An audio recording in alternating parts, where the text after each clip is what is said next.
Yes, this is the fabled Golf GTI Clubsport S, the most exciting Golf GTI you can't actually buy. That's because they're only making 400 of them, 150 of those are coming to the UK, and they're all sold out already. Sorry, so this is kind of a case of look at what you could have won. But we like a Golf GTI on PistonHeads. It's the car's 40th anniversary year, and the Clubsport S is famous for having set that front-wheel drive lap record of 7 minutes 49 around the Nürburgring, making it the fastest hot hatch around the Nordschleife, for the moment at least, and something worth celebrating. So let's just have a look at where it fits into the Golf GTI lineage. At the moment, for 27.5 grand, you can have your base GTI, 220 horsepower. For another grand or so, you get the performance pack, which has the VAQ front differential thingamy-bob. For 31 grand, you can get the Clubsport Edition 40, on which this car is based. That has 265 horsepower, 290 on overboost, and for 32 grand, you could have a 300 horsepower Golf R. Not a GTI, obviously, four-wheel drive, but we can't not mention it, can we? 34 grand would have got you one of these Clubsport S's if you'd been quick enough.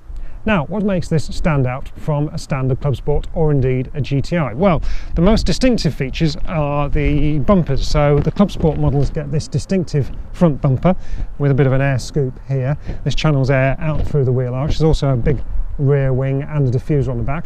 Claimed downforce, Volkswagen says, which is essential for that Nürburgring lap record. Other features for the S, which are standard, include the Michelin Cup 2 tyres, essential for that lap record. They're an option on the regular Clubsport. You also get these 19-inch Pretoria wheels in black. No Brembo brakes like the Seat Leon Cupra, which also previously had a lap record and is based on the same MQB platform. I'm not quite sure why Volkswagen doesn't use those, but it's a shame really, because they were quite a nice feature for the Seat. Also in this car you get the very, very nice bucket seats, which I'll be showing you in a moment. They're also optional on the Clubsport Edition 40. Now, one of the quirks of the spec of this car is that you could add these wheels and tyres and those seats to a Clubsport Edition 40 and it would end up more expensive than this car. So it's not only the most exciting Golf GTI, it's not only the fastest Golf GTI, it's also, by man maths, the best value. Does it drive brilliantly too? Well, let's go and find out.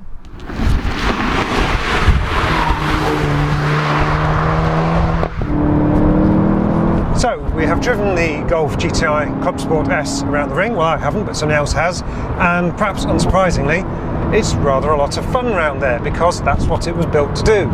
But now we are out on a British B road, and how does it work out here? Well, one of the things that you will know about the Nürburgring is that a lot of people talk a lot of rubbish about it. One of those things being that cars that are developed to go quickly around the ring don't work on the road. There's this idea that suspension developed for a racetrack is just going to be too stiff and too unyielding to use on the road. Now, anyone who's been to the Nürburgring can tell you that that is rubbish because it's really bumpy. So to get a car fast around the ring, you need quite comfortable suspension. Now, if this road looks familiar, forgive me because it is my regular little test route, but I thought I'd come here because one, it's extremely bumpy, and two, a couple of cars I drove along here very recently were the Civic Type R and the Megane 275, which, as you'll know, are previous front-wheel drive Nürburgring lap record holders, and also built to do a similar job. And they also work rather well out here. Now, one of the interesting things about the Clubsport S is that it's got this secret hidden Nürburgring cheat mode hidden among the driver settings. I quite like that. And it's in the individual settings. If you press reset, then you get the combination of diff, damper, throttle and steering settings that the team who set the Nürburgring record used. And out here it works really quite nicely. Now, and there is a race mode as well. We'll go into that, then I'll show you that. And as you can see, it's instantly more jiggly, and actually it's less confidence inspiring because the contact patch of the tyres is less consistent because the car's being bounced around a lot more. It's got a horrible artificial steering weight. So you see, that is pretty unpleasant, to be honest. So I'll go back into individual, and straight away you can see the car looks a lot calmer, more composed, even on a really, really bumpy road like this. Now, VW will tell you what they went for with the Nürburgring suspension setting was vertical compliance over the bumps combined with lateral stiffness to give you stability through the corners, and that's exactly what you want on a British B road. So yes, on a road like this, Clubsport S is something of a weapon, I don't mind saying. Is it exciting? Well, it's still a Golf, and as long as you don't look behind you and clock the missing seats and all the rest of it, as long as you're looking ahead at the dashboard and all the rest of it, it feels like a Golf. I've got to say, these seats are absolutely gorgeous. They are really, really nice. They look great in the car, but they're also very comfortable, very grippy.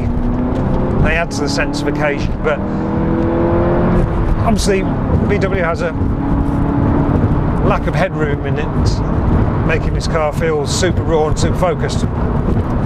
Still got to feel like a Golf, and it does, but it feels like a much more raw Golf than we've ever had from VW. Plenty of owners have tuned their cars up to feel like this, of course, but this is probably the most extreme that we've ever had from the manufacturer itself. So the steering feels great. The steering's got a really nice weight to it, certainly in the Nürburgring mode. The manual gearbox is good. It's got that familiar, quite light feeling to it, but everything about the control weights, the pedal placements, all that kind of stuff, you really get the sense this car has been set up by people who know what they're doing. I like the fact that all these Nürburgring record cars are all manual cars as well. They're all obviously built by real enthusiasts who just get what keen drivers want out of a car. They don't necessarily want super fast launch control and things like that. You can buy a Golf R if 0 to 60 is your thing. I think this car's a lot more exciting. It's also, and tellingly, although it's a little bit more powerful than the Golf R, the most significant number for me is that it's over 100 kilos lighter. And that just makes it feel a lot more agile, a lot more playful. I mean, out here on the road on these sticky tyres, you're not really playing with the limits, but you can lean on the traction you get from that clever front axle. And everyone calls it a limited slip diff. It's not, of course. It's actually what they call a VAQ system. It distributes the torque across the front axle. It does actually do proper torque vectoring. Anyway, there's a lot of technical mumbo jumbo about that, but it does give you huge front end traction to lean on in and out of the corners. It stabilises the car in. It means you can get on the power really early on the way out. I like the feel of the engine as well. It's got a much more boosty character than the other, with many other cars that use this E888 turbo 2 litre, and that's because VW has used influence from the race team that builds the TCR touring car. It's also got a bigger fuel pump on this car. They have increased the bore of the exhausts from 55 to 65 millimetres. That makes it sound better. You get the odd nice pop and crackle on the overrun and things like that.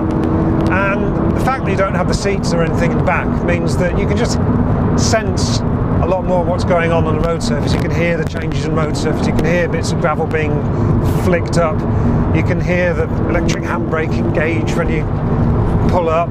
It's just a bit more involving. I mean, it is still a Golf, but it's an exciting one. Do I prefer it to the Megane Trophy? That's obviously the big question. I know the Megane isn't quite as quick around the ring as this. It's a simpler car. I think the Megane might carry off the whole engineered for the Nürburgring thing a little bit more effectively, because it just feels like it's out to set a lap record all the time. That's kind of part of its nature. The Golf is still a bit Golf-like, so it's an exciting car. It's brilliant fun on a back road, absolutely superb. The way it's tearing apart this really challenging road is really, really impressive, and I'm enjoying myself a lot, I've got to say. But would I have this over a normal Clubsport? I don't know. It's a special car. It's one for the collectors. I can appreciate the geek appeal, but to be honest, I think you're getting most of the performance and character in the Clubsport, and you get to keep your rear seats as well and do all the stuff that Golfs do really well. As it is though, I've got absolutely no complaints about the way it drives. This is as exciting as a Golf can get.